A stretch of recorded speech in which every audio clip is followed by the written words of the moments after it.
The earnings are in, and they're earnings. You're in the right place, folks, because this is where the money is. Welcome to the show. I'm Matt Koppenheffer, and right here next to me is David Hanson. I am. You are. Still, after all these months, yes. Yeah, all these years. David, I've heard that The Wolf of Wall Street was nominated for Best Picture this year for the Oscars. Do you think it deserves to be in that rarefied air? I'm going to be like a really big movie snob and be like, it was impressive cinematography, but the story was maybe not great. It was impressive cinematography. So you would nominate it for Best Cinema. That's a category, right? Sounds like it would be. However, Jonah Hill, the article that I was reading said that the fact that Jonah Hill was nominated for Best Supporting Actor was a surprise. I don't think that's a surprise. I think he did an awesome job. Very impressive. And big Leo did a very big teeth. Yes. Leo did a good job too, and he's nominated for Best Actor. So good for them. I'm not sure that the movie deserves to be Best Picture. Yeah, the premise was just doesn't rub foolish investors the right way all the time. Doesn't smack of realism. It does not. Although it was. Yep. All right, headlines. First headline of the day, we're going to Reuters. The earnings are rolling in. Goldman Sachs profit hit by lower bond trading revenue. David, nothing really jumped out as super surprising here to me. I guess in a slower trading environment, a bank like Goldman, a financial company like Goldman that relies on trading is going to get hit. It's not going to look pretty. Did anything shock you about the earnings? No, we were not surprised by trading being down. We saw Jefferies report months ago. Their trading was down. That's kind of the signal that the rest of the industry will be down. And in the article, it points out that JP Morgan's fixed income trading was higher, an anomaly. But if you go to JP Morgan's earnings and look at the details, it was higher from last year, fourth quarter. But if you look at the footnotes, it's because in that fourth quarter, the London Whale CIO credit portfolio, whatever you want to call it, was moved into fixed income trading. So those results were artificially lower, making it an easier hurdle. So it's not like this is a Goldman specific thing. It was industry wide. But they were still, JP Morgan's results were still fairly flat, I think, in fixed income trading. Looking ahead, it's, again, we keep saying this, but the fixed income trading, the trading environment in general, it's a cyclical thing.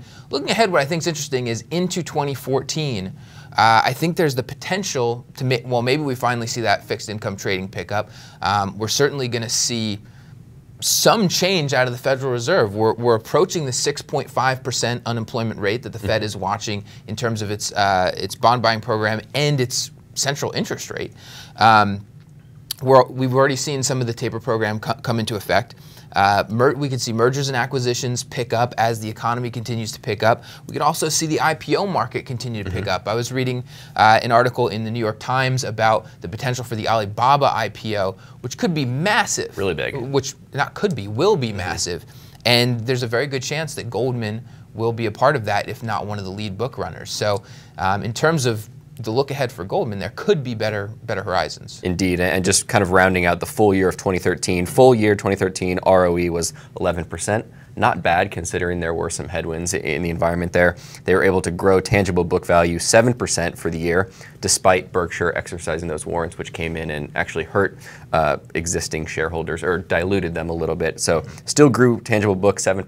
That's tangible ROE book per share. Per share, correct. They did reduce the share count with some buybacks there. So overall, not an outstanding year, but going forward with the valuation and these results and the history of the firm, I'm still confident in the firm. Okay, second headline. Second headline, more earnings. It's an earnings kind of day. This one's very blunt from Dealbook. Citigroup earnings disappoint. Now, you are a Citigroup shareholder.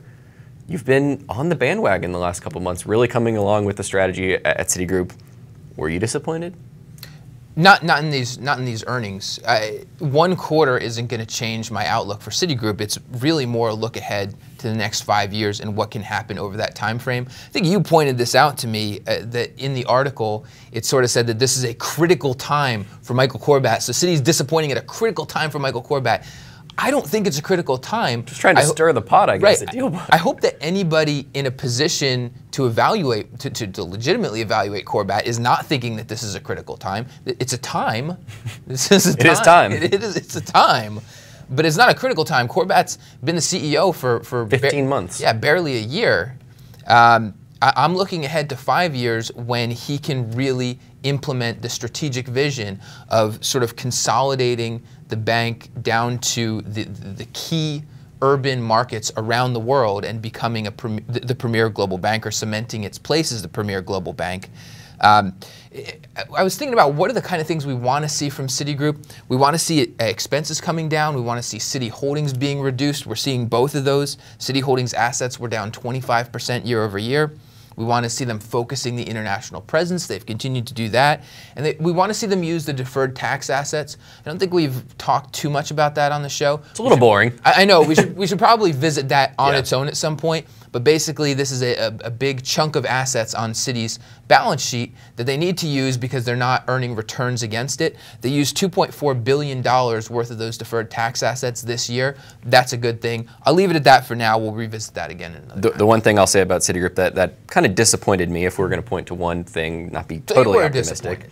Well, not totally, but the consumer banking segment continued to look not great across the regions there. Revenue in North America, consumer banking down, EMEA down, Asia down. Latin America was the only segment that was up, but only 6%. So not great numbers. If you look across just customer accounts in the consumer segment, that was down about 600,000 accounts less than last year. So maybe some commentary. I'd like to hear some commentary in terms of what are they seeing in the consumer banking segment. How much is that colored by the fact that there was a bunch of headlines that you're seeing out there today saying that the results are disappointing? How much does that differ from what we've seen at the other big banks? Good point. I wasn't going searching. Let me say I was going searching to try to find what wasn't great. Maybe. Okay, that's fair. I don't know if that's why. I mean, I don't really care that the stock's down a couple percentage points. I don't know if that's the reason why. But if there's a part of the business that I'd like to hear more about in terms of why isn't it growing, it's that. So meanwhile, just to counter you, because I've got to counter you. You do. Deposits were up 4%, and we were talking about this before the show. When you think about, people tend to think about the asset side of the business a lot more in non-financial businesses. In a financial business, in a bank in particular, a lot of the value comes from the liability, from that deposit franchise side of the business. Anybody can go out and give loans. That's the easiest business in the world. The easiest business in the world is giving people money. The difficult business is getting people to give you money, essentially for free, and let you hold it and do things with it to earn money while you're holding it. So I'm more encouraged by that expansion in the deposits. All right, fair. Third headline, but you bring up a decent point. Those numbers didn't look fantastic. Third headline. This is from the Post Gazette. PNC reports record-setting profits. David, you are a big fan of PNC. I'm not going to say that I'm not a fan as well. My take overall was that this looked pretty similar to me from what we've been hearing elsewhere. Cost cutting going on, and lower loan provisions. What is it that jumped out at you about PNC? What drove the record setting? Those were certainly part of it, but also consumer service fees. We saw PNC come out and really try to make their fee model transparent to their customers, saying we're not going to do free checking anymore. You can avoid it by meeting these requirements, but if you don't, you're going to pay a fee. And we saw consumer service fees up 11%. I think as long as you're transparent with your fees, that's a good thing. We hear a lot from Bill Demchak about embracing technology for the consumer platform. 30% of deposits were done mobile or ATM. That's up from only 18% last year. That's a trend that I'm 30% of new deposits. No, of deposit transactions. So people depositing a check, depositing cash. 30% was done remotely. Only 18% last year. I think that will continue. They closed branches, increased checking accounts, unlike Citigroup, 3% year over year. And they got a nice boost from BlackRock, which also reported earnings. We won't get into their earnings today, but got a nice boost from BlackRock as well, since they have that big stake there.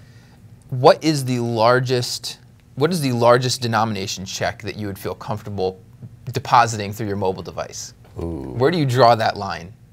If I wrote you a check for $50,000, would you feel okay? No, I would probably go. You'd go into the bank. How about anything with 4 digits? Yeah, I'd probably do it. Anything above 10,000, I wouldn't do it. You take that to the bank. Yes, take it to the bank. One other quick question for you: the consumer service fees, does that worry you at all? I agree with you that if they're transparent about it, that's a good thing. However, what's the potential that this is the fees going up because they just kind of instituted this, and now the customers there will say, "Ooh, I actually don't really like paying this. I'm going to go somewhere else. It's possible, but like I said, checking accounts up 3% year over year. So if that number starts to go down drastically, then maybe there's some questions. But until then, it's all good. Okay, well, we're going to move from the earnings headlines to an earnings in focus. We're going to take a closer look at Bank of America's earnings. Bank of America reported yesterday. We had our All Questions episode yesterday. I obviously encourage anybody to go back and listen to that. We've got the questions coming in. We answered those yesterday. Bank of America. One of the things, let me start out. I'll start out with this. One of the things I think that's holding back the return on equity, at least for the banks, as compared to pre-crisis levels, is capital levels. The banks, as they are looking to get more safe, meet regulatory requirements, they're bulking up their capital levels. I'm not going to get into all the Basel and the Tier 1 and everything like that. The one that I like to look at, and then you can flip this either way you want when you're looking at it. So it's either assets over shareholders' equity, you get kind of a leverage ratio, a leverage number there, right. Or you can flip it the other way and get a shareholder equity as a percent of assets. Bank of America was at 12.7 times assets in 2005, down to 9 today. Wow. So we can look at that two ways. One is that the bank has made its balance sheet much more secure, much safer. On the other hand, we can look at it that it's not leveraging its assets quite as much. So that's going to be a challenge. That's going to be a headwind to return on equity. First thing that stood out to me, want me to go? Go for it. It's the expenses. I've said that's the story for a while. They have New BAC, the cost-cutting program, in place. 2013 total expenses, $69 billion. $15 billion of that was related to LAS and litigation. $15 billion. So without that, it would be down to $54 billion. If you think of kind of just their core business, $54 billion. That used to be in 2011, $62 billion. So they've taken out $8 billion of core expenses there. And if they can get that $15 billion that's related to litigation and LAS, that drops to the bottom line. I mean, that is going to be the main driver here.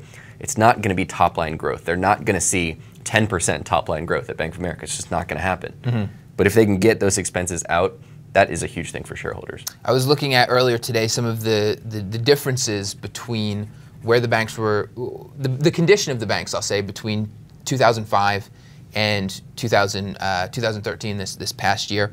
And what was interesting was for Bank of America, the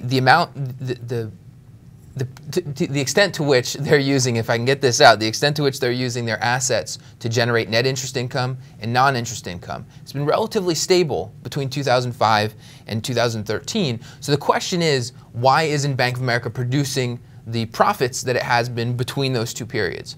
And the big reason is that expenses have gone way up. Way up.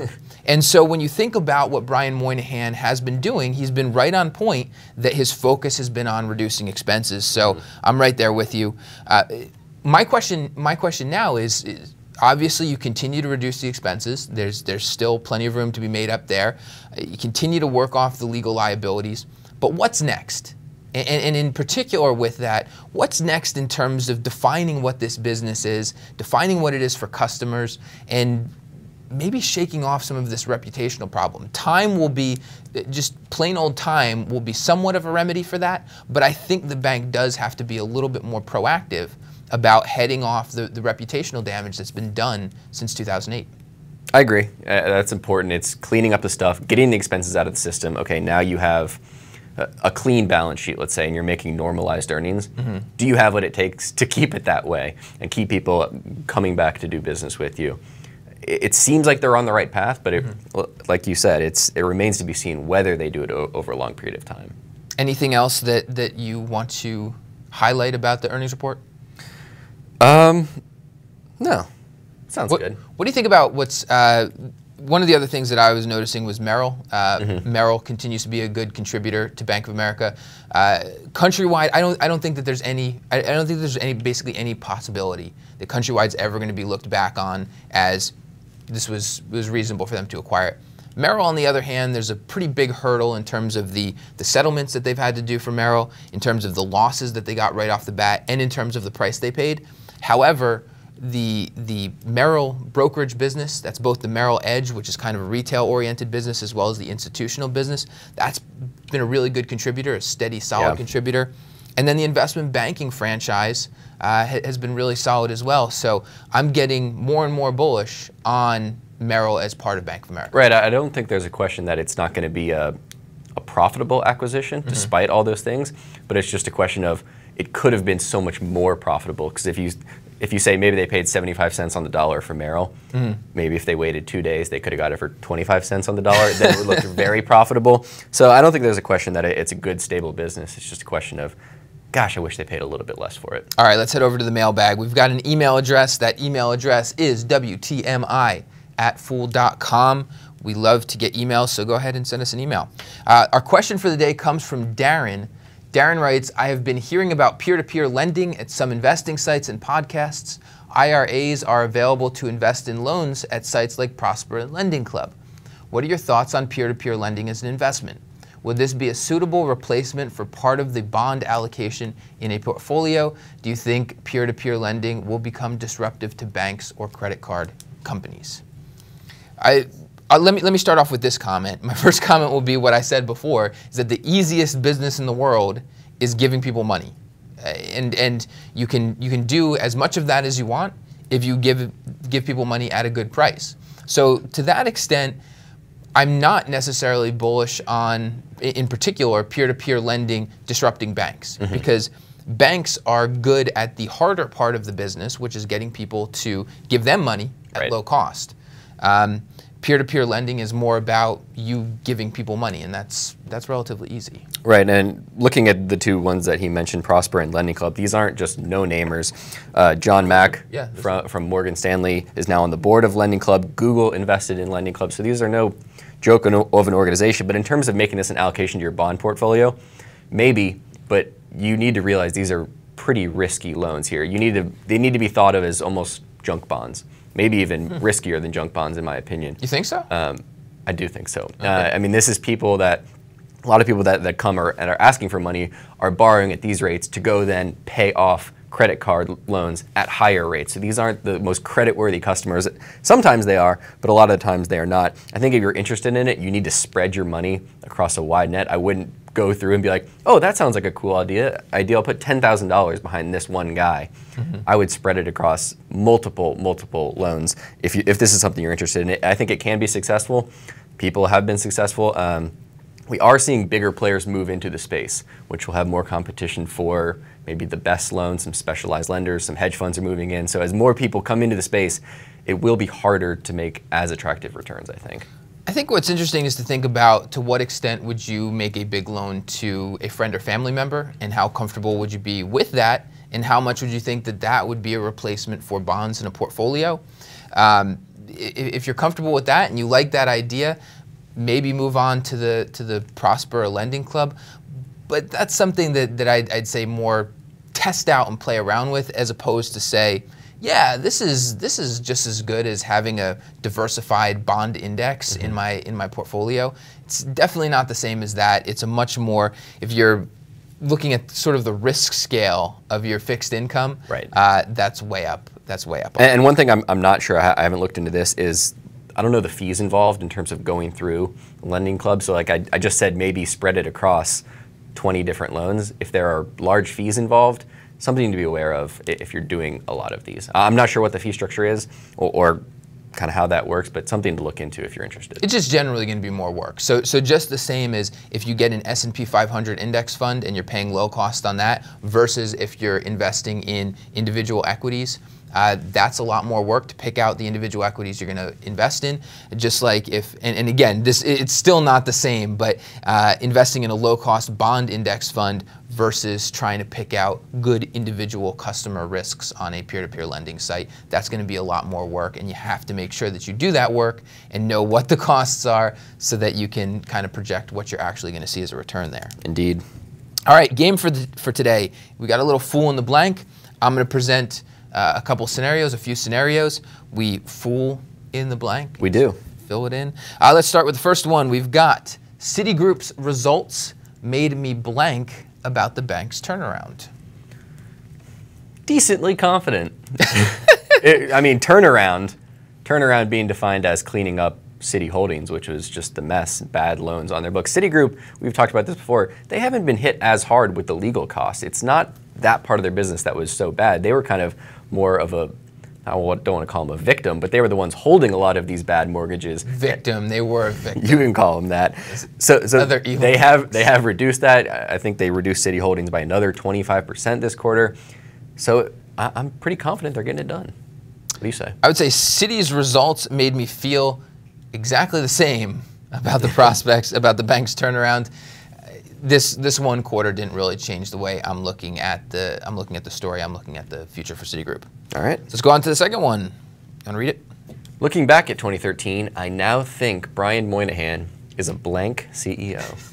There are a lot of things you can put in there. What do you think? I'm going with perfectly capable. Brian Moynihan is a perfectly capable CEO. I think he's got a laser focus on exactly the right thing. I'll tell you one thing that I wouldn't put into that blank is a charismatic CEO. Another thing that I wouldn't put into that blank is a let's flip it around, is a CEO that I like listening to on conference calls. He is stultifyingly boring, and I say that with all due respect, all love to Captain Moynihan there, but I think he is a very capable CEO. I think he's looking at the right things at Bank of America. I'm with you. I said he was uninspiring, but hard-nosed. I wouldn't go with that. That's what I feel like when I'm listening on the conference call. Uninspiring. I think rumors are that other executives, his nickname is the Mumbler. So I don't think many people see him as a very charismatic speaker. But hard-nosed, I mean, we talk about expenses. They're getting it done. That's not an exciting thing to do. But he has been pounding the table on expenses. That's what he has everyone at the company thinking about. For better or worse, you could argue that maybe that's not the best thing to focus on all the time. Mm-hmm. But for now, it has been. They've gotten it done, so he's hard-nosed. There you go. All right, final scenario here. After fourth quarter earnings, my pick of the four big banks is unchanged. I'm sorry. JP Morgan is still the pick. I still think the valuation, the performance makes it the best pick of the group. We had a listener, I'll kind of jump in a little bit, that says, why does David still like JP Morgan? I don't get it. And they said, I'm up 50%. Should I sell? I still think the valuation looks attractive for what you're paying for today. The results look a little muddy. The last couple years, I mentioned the London whale earlier. 2012 looks a little muddy. This year looks muddy with the litigation expenses. If we can get to a year that doesn't have anything like that, I think people will realize how much this business is really making.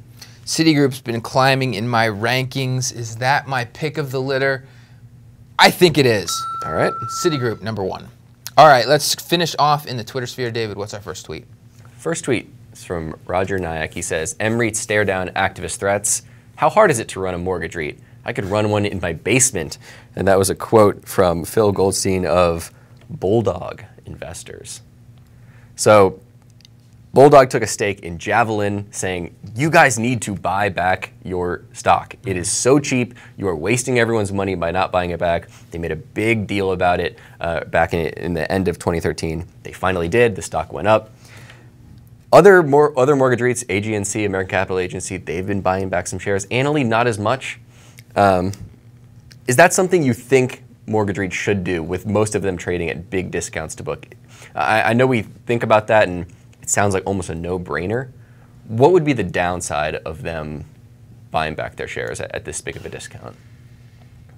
I don't know that there necessarily is. It's a business of capital allocation. It's a fund, mm-hmm. and what you want to do is sort of take advantage of when your stock is at a premium, mm-hmm. and they sell shares, because they have to give out most of what they earn in terms of in the way of dividends. So they're not keeping a lot of cash in the business. Mm-hmm. So when the stock is high, go ahead and take advantage of that, get a bunch of cash into the business, and then when the stock's at a discount like this, I do think it makes sense to do, unless they see some other opportunity.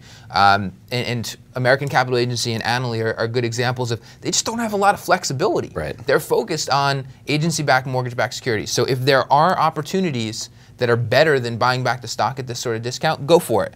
Otherwise, it makes sense to do it.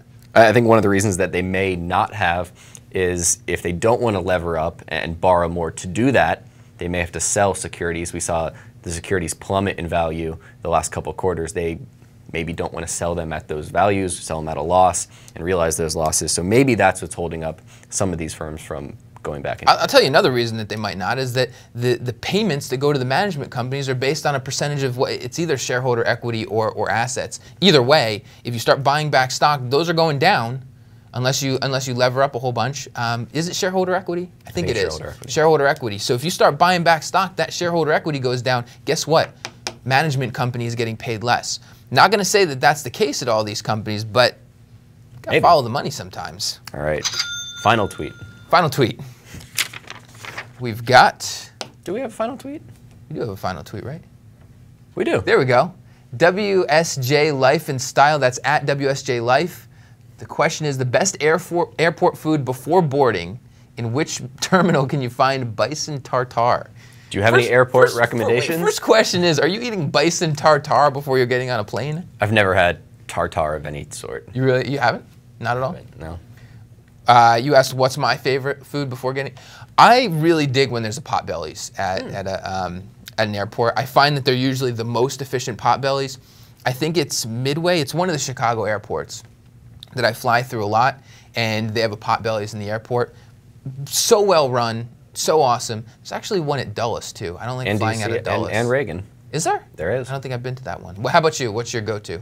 I just find like the Japanese place where they're giving out free samples, and I just walk back and forth 10 times. That's my lunch. Don't have to pay for anything. Well, I guess that's going to be the question for today for our WTMIers. What is your favorite airport food? Give us the airport, give us the restaurant. We will go there. We'll do a show from that restaurant. Whoa. I'm not going to promise that, but maybe. I was going to say that's a big promise. We'll have to run it up the food chain and see if we can get funding for that, but maybe. All right, well, that's the show for today. You can find us on Twitter. We're at TMF Financials. You can also find us on Facebook. Our Facebook page is Motley Fool Financial Services. I'm Matt Koppenheffer here for David Hanson. We'll see you tomorrow. People on the show may have interest in the stocks they talk about, and the Motley Fool may have formal recommendations for or against. Don't buy or sell stocks based solely on what you hear.